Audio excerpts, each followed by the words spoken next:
मैं समझता हूँ कि जब हम लोग धनबाद में एक जिम्मेवार परिवार हैं तो हम लोगों का जो भी स्टेटमेंट हो वो लॉजिकल हो और उसमें तथ्य होना चाहिए। अगर ऐसा कोई नियम आता है तो मैं नहीं लड़ूंगी, मेरी माँ इंदू देवी जी लड़ेंगी चुनाव।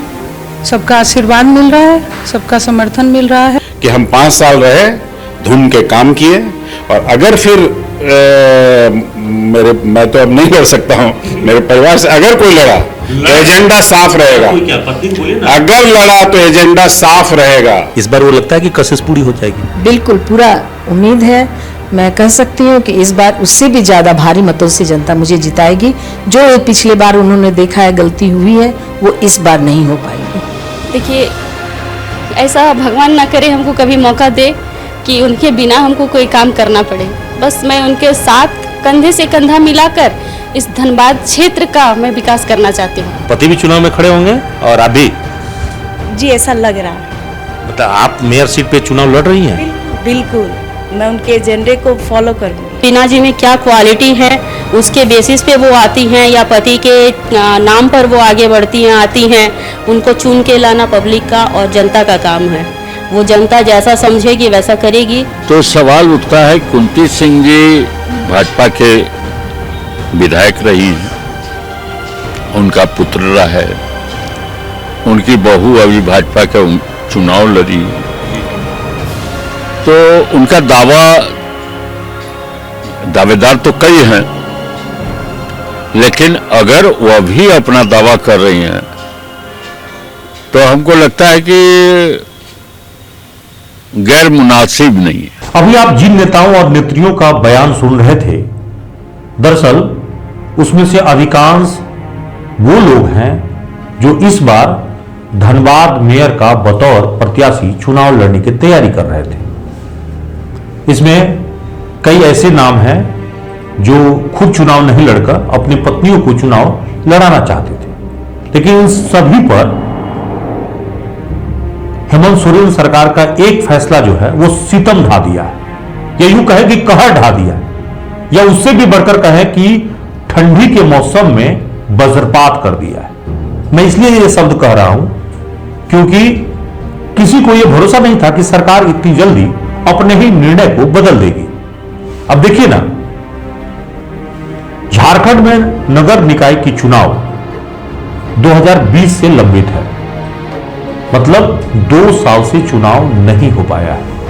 झारखंड में कुल 49 नगर निकाय चुनाव होने हैं, जिसमें नगर निगम, नगर परिषद और नगर पालिका से संबंधित अधिसूचित क्षेत्र शामिल है।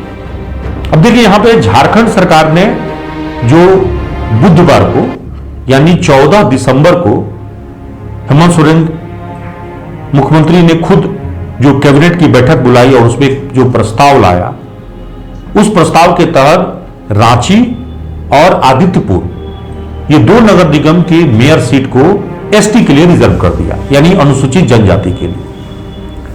दूसरी ओर जो धनबाद का सीट है, मेयर सीट, वो एससी के लिए रिजर्व किया गया है, यानी अनुसूचित जाति के लिए। अब यहां पे सवाल यह उभरा कि कुछ दिन पहले ही धनबाद मेयर सीट को लेडीज के लिए आरक्षित किया गया था, यानी सामान्य वर्ग के महिला के लिए।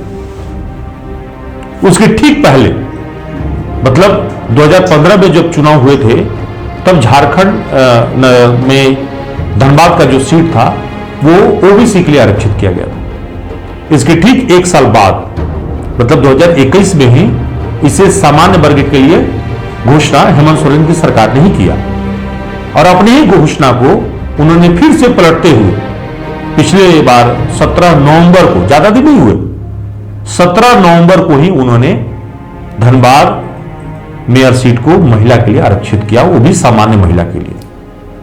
और इसको लेकर सबने अपनी तैयारी शुरू भी कर दी। और अब एकाएक फैसला यह आया कि अब यह सीट एसी के लिए आरक्षित कर दिया गया है, यानी जो भी बड़े शख्सियत चुनाव लड़ने की तैयारी कर रहे थे उन सभी दिग्गजों के इरादों पर पानी फिर गया है। अब यह वही बात हो गई कि दिल की यारमा आंसुओं में बह गए।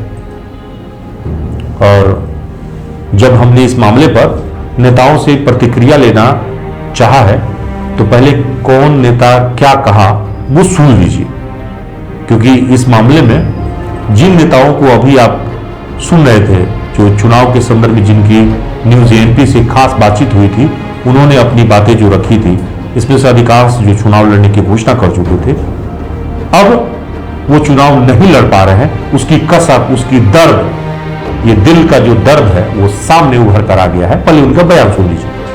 सरकार का जो ढोंगुल रवैया है, ये बताइए, इस तरह से लग रहा है कि जैसे सरकार नहीं चला रहे हैं, जैसे कि सब्जी का रेट बदलता है ना, डाक जैसे कि कहीं बाजार में डाक हो रहा है, उस तरह से बताइए कि एक बार शुरू में ओबीसी सीट था, फिर लोग तैयारी कर रहे थे उस हिसाब से, उसके बाद जनरल हो गया, जनरल में सामान्य महिला पुरुष, उसके बाद अचानक फिर महिला कर दिया गया, फिर उसके बाद किसी तरह माइंड मेकअप किया आदमी फिर एससी सीट कर दिया गया। अरे एससी ही करना था, शुरू में ही एससी करते, हम लोग स्वागत करते हैं उसका, कोई दिक्कत थोड़ा था। लेकिन जो तैयारी 4 साल से 4.5 साल से हम लोग लगातार फील्ड में चल रहे हैं, जरूरत तो नहीं था। हम लोग माइंड मेकअप करते किसी एक प्रत्याशी को पकड़ करके और एससी एसटी को ही हम लोग समर्थन करते। लेकिन जो है सरकार का जो है एक सीधा सीधे सरकार की कमजोरी की ओर इंगित करता है, और सरकार लग रही है कि अपने हिसाब से सरकार नहीं चला रही है। सरकार जो है कई लोगों के दबाव में आकर के काम कर रहे हैं और हर लोग अपना अपना दबाव दे रहे हैं, जिससे बार बार जो है ये आरक्षण पद जो है मेयर का बदल रहे हैं। बताइए, जिस तरह से ओबीसी सीट, धनबाद एकमात्र ओबीसी सीट था झारखंड में, और उसको भी हटाने का काम किया गया, तो इसका मतलब ओबीसी से इनको बैर है। देखिए, जो भी करे सरकार की मर्जी है, और वो जैसे भी अनुसूचित जाति करे या एससी करे या फिर जनरल करे, ओबीसी करे, जो भी करे, लेकिन चुनाव तो करे। आखिर मंशा क्या लगती है सरकार इसके पीछे? ये खुद सरकार ही जानती है कि उनके पीछे क्या उनकी मंशा है। खैर, जनता इनका चुनाव करेंगी और इनका जवाब जनता ही मिलेगा, जनता से ही। आप भी उम्मीदवारी कर रहे थे मेयर पद के लिए, अब टूटता हुआ नजर आ रहा है, नजर ही आ गया है। देखिए, मेयर पद के लिए दावेदारी कर रहे थे, लेकिन अगर जनता के बीच रह के सेवा की भावना से अगर काम किया जाए तो कोई पद मिले या ना मिले हम लोग के लिए कोई बड़ी बात नहीं है। हम जिस तरह से समाज के बीच हैं, समाज में अपनी सेवा दे रहे हैं, समाज के साथ भागीदारी है, उनके साथ हमेशा खड़े हैं, इसी तरह से हम आगे भी रहेंगे। ये तो सरकार पहले जनरल करती है, फिर 1 महीने बाद महिला के लिए आरक्षित हो जाता है, फिर 1 महीना के बाद ये अनुसूचित जाति के लिए आरक्षित हो जाता है। तो सरकार किस आधार पर ये निर्णय हमेशा बदलती है, कौन से उसके पास आंकड़े हैं, यह तो सरकार को बताना चाहिए। राज्य बनते ही जब 3 सदस्यीय समिति बनी थी कि कैसा अपना एक्ट होना चाहिए राज्य में, नवोदित राज्य में 3 सदस्यीय समिति का मैं भी एक सदस्य था, माननीय सुदर्शन भगत और advocate general additional high court के, और तीसरा मैं। हम लोगों ने छत्तीसगढ़, मध्य प्रदेश और उड़ीसा तीनों राज्य में जा करके वहां के नियमावली का अध्ययन किया था, तब हम लोगों ने रिपोर्ट दी थी झारखंड सरकार को, और जिसके बाद ये एक्ट आया था। उसमें रोटेशन की बात हम लोगों ने हर राज्य में देखा था, हर राज्य में रोटेशन की व्यवस्था है, जिससे हर वर्ग को मौका मिल सके, हर समुदाय को मौका मिल सके। आज लगता है कि हमको नहीं मिला, तो अगले बार रोटेशन में हमको मिल सकता है मौका। ये व्यवस्था थी जो सबसे अच्छी व्यवस्था समझ में आई, ऐसा हम लोगों ने सरकार को रिपोर्ट दिया था, इस पर नियमावली बनी थी। आज की सरकार कह रही है रोटेशन को नकारने की बात कह रही है, तो सरकार को बताना चाहिए कि किस आधार पर वो जनगणना कैसे कर, कब जनगणना हो गया, किस जाति के कितने लोग हैं, बिना जनगणना के सरकार यदि तय कर रही है, तो ये तो सरकार को बताना चाहिए उनके पास आधार क्या है। 2011 में अंतिम जनगणना हुई है, उसके बाद जनगणना नहीं हुई है। आरक्षित किया गया है अनुसूचित जाति समाज के लिए। मैं पूरी अनुसूचित जाति समाज से भी अपील करना चाहता हूं कि ऐसा व्यक्ति को सामने लाइए जिसका अपराध और अपराधी के साथ दूर दूर का संबंध नहीं हो, उसके साथ कोई उठना बैठना नहीं हो, उसके साथ कोई संबंध नहीं हो, जिससे उसका फायदा उठाए दूसरे लोग, अपराधी लोग। ये मेरा पहल रहेगा और मैं इस दिशा में काम करूंगा और अच्छे लोगों की तलाश करूंगा और अच्छे लोगों को मदद भी करूंगा। बार बार इस तरह से जो नगर निगम सीट है उसको चेंज करना, बार बार कभी जनरल करना, कभी महिला करना, अभी एससी कर दिया है उन्होंने, तो ये उनका अधिकार है, लेकिन इसे बार बार चेंज नहीं करना चाहिए। इससे मेरी समझ से इससे लोगों को एक भ्रम की स्थिति लोगों में फैलती है, और मुझे लगता है सरकार को जो निर्णय लेना चाहिए सोच समझ करके लेना चाहिए, और यदि सरकार ने इस सीट को एससी करने का निर्णय लिया है तो हम लोग इस निर्णय का स्वागत करते हैं। लेकिन मुझे लगता है कि सरकार एक भ्रम की स्थिति में है, उन्हें खुद को समझ में नहीं आ रहा है कि क्या करना चाहिए क्या नहीं करना चाहिए। हाँ, एक बात मैं ज़रूर कहना चाहूँगा कि कहीं भी नगर निगम का चुनाव जनसंख्या के आधार पर नहीं होना चाहिए, क्योंकि मान लीजिए यदि किसी नगर निगम क्षेत्र में कोई एक जनसंख्या है और वो ज़्यादा है, किसी एक कास्ट की संख्या ज़्यादा है, और उस आधार पर यदि उस सीट को आरक्षित कर दिया जाता है, तो इसका मतलब ये है कि समाज के जो अन्य जाति के लोग हैं तो उनके साथ मुझे लगता है कि यह गलत होगा और उनको फिर आगे आने का मौका नहीं मिलेगा। तो ये रोटेशन में चलना चाहिए। मुझे लगता है कि रोटेशन में चलने से समाज के सभी वर्गों को, सभी जातियों को मौका मिलेगा, सभी लोग आगे बढ़ पाएंगे, ऐसा मुझे लगता है। देखिए, ये सरकार का निर्णय है। सरकार ने पहले जो निर्णय दिया था उस हिसाब से हम लोग तैयारियां शुरू कर दिए थे, लोगों के बीच जाना, लोगों का सेवा करना, धनबाद को सुंदर और विकसित शहर बनाने का। लेकिन अगर सरकार को लगता है कि उनके इस निर्णय से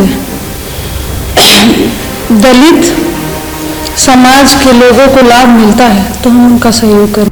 अभी जो आप बयान सुन रहे थे उसमें महत्वपूर्ण रूप से आपको फिर से बता दें कि इसमें आपने बाघमारा विधायक ढुल्लू महतो की पत्नी का भी बयान सुना, पूर्व पार्षद अंकेश राज का दर्द भी छलका, और बियाडा के पूर्व अध्यक्ष जिनकी पत्नी डॉक्टर शिवानी झा चुनाव लड़ने वाली थी, उनका भी दर्द सामने आया। साथ ही साथ जनता मजदूर संघ के महामंत्री और सी मिल्सन परिवार के युवराज मनीष सिंह और सिद्धार्थ गौतम का भी आपने दर्द सुना, और उन्होंने भी जो अपनी बातें हैं वो कहा। और इसमें आपने एक और नाम पूर्व मेयर इंदू सिंह की जो बहू है आसनी सिंह, उन्होंने भी अपनी पक्ष जो है रखा। सब तो कह रहे हैं कि एसी के लिए रिजर्व हुआ है, हमें कोई दर्द नहीं, हमें कोई आपत्ति नहीं, और सब स्वागत कर रहे हैं। सच्चाई यही है, स्वागत कर रहे हैं, लेकिन उनका दिल जानता है कि सच क्या है, और चुनाव नहीं लड़ने का जो कसक है वो सामने आ जा रहा है। अब एक बात यहां पे सोचने और समझने की है कि हेमंत सोरेन सरकार ने ऐसा निर्णय क्यों लिया।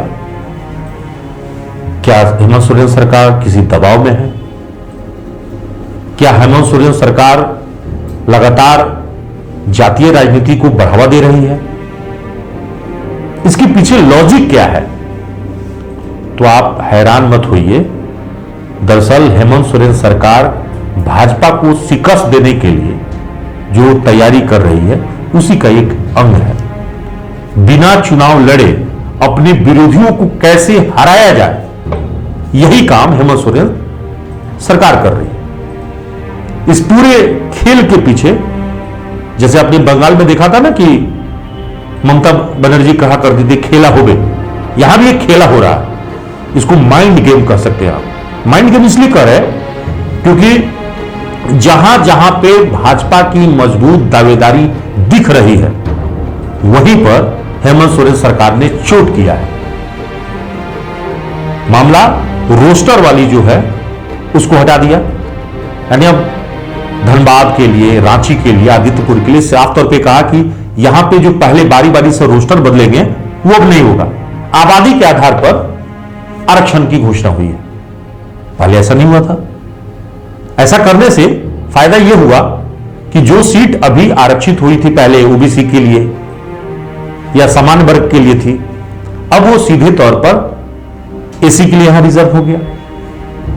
तो यहां पे हेमंत सोरेन सरकार ने जो रणनीति अपनाई है उसकी वजह से भाजपा का जो मौजूदा प्रत्याशी जो अब तक रहे या पूर्व के जो मेयर रहे वो यहां पे चुनाव में खड़ा ही नहीं हो पाए, उसका इंतजाम कर दिया गया है। क्योंकि धनबाद में जो भी प्रत्याशी अभी तक उभर कर आया था उसमें सबसे ज्यादा भाजपा के ही दबंग प्रत्याशी थे। दबंग कहिए, प्रभावशाली कहिए, या फिर हर तरह से ताकत में, पैसा से, हर तरह से।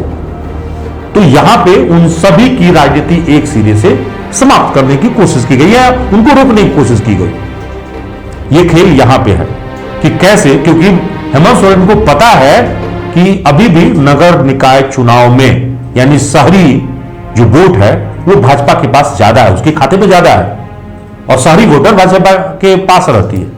तो ऐसी स्थिति में भाजपा को ज्यादा फायदा होगा। उस फायदे को नुकसान में बदलने के लिए उन्होंने एक रणनीति अपनाई कि यहां पे जो रथ है, कारवा है, उसको रोका जाए। इसलिए पहला काम उन्होंने किया कि जो आरक्षण था रोस्टर का, उसको हटाकर आबादी के आधार पर किया, और इसी की वजह से यहां पे बहुत सारे लोगों की जो जमीन है वो खिसक गई, या उनकी राजनीति वहां पे थम गई है थोड़ी देर के लिए। तो एक तो ये हुआ। दूसरा, एसटी जो नाराज थे, जैसे रांची में सीट वहां आरक्षण जैसे बदला था, तो वहां पे जो नाराजगी थी उसको दूर करने की कोशिश की गई। यानी धरती पुत्र को भी खुश करने के लिए, जैसे मैंने पहले कहा ना कि अभी वो यात्रा शुरू करी है, खातियानी यात्रा शुरू की है, खतियानी जोहार यात्रा शुरू कर रहे हैं, तो वो चल भी रहा उनका। तो खतियानी लोगों को भी यह संदेश दे दिया कि तुम्हारा ख्याल हमने रखा है। इस मामले में हेमंत सोरेन सरकार ने दूसरा मास्टर स्ट्रोक खेला है कि हम स्थानीय को पूरा तरजीह दे रहे हैं, मतलब एसटी को पूरा तरजीह दे रहे हैं, और उसके बाद अगर किसी को तरजीह दे रहे हैं तो वो अनुसूचित जाति यानी जिसमें दलित वर्ग आता है उसको भी हम तरजीह दे रहे हैं। ये दूसरा बड़ा खेल है जो अभी कहीं ना कहीं भाजपा का वोटर ज्यादा रहा है, उसको भी उन्होंने अपने पाले में लाने की कोशिश की है। और तीसरा खेल हुआ है कि इस चुनाव के बाद, इसे आप देखिए कि पंचायत चुनाव देरी से ही सही, पंचायत चुनाव हो तो गया, लेकिन 3 बार तिथि बदलने और 3 बार आरक्षण के नया रोस्टर जारी होने के बाद भी नगर निकाय चुनाव नहीं हो पाया। तो तैयारी प्रशासनिक तौर पर पूरी हो गई थी, आयोग ने अपने स्तर से पूरी एक बूथ की तैयारी कर ली गई थी, सुरक्षा का इंतजाम तैयार पूरा हो गया था, और सभी जिलों में डिप्यूटेशन तो हो गए थे, बस नॉमिनेशन शुरू करना था। लेकिन नॉमिनेशन से पहले सरकार ने खेला कर दिया। और फिर मैं कह रहा हूं, यहां पे हेमंत सोरेन सरकार भाजपा को मैदान में हराने के बजाय कागज पे हराने के लिए पूरी तैयारी की है।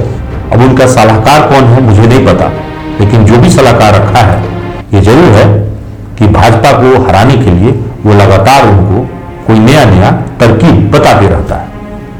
इस मामले पर आगे क्या होने वाला है मुझे भी नहीं पता, क्योंकि कुछ उम्मीदवार कह रहे हैं कि सरकार परचून की दुकान की तरह हो गई है, या यूं कहे सरकार अपने फैसले लगातार उसी प्रकार से बदल रही है जैसे आम दिनों में सब्जियों के भाव बदलते रहते हैं।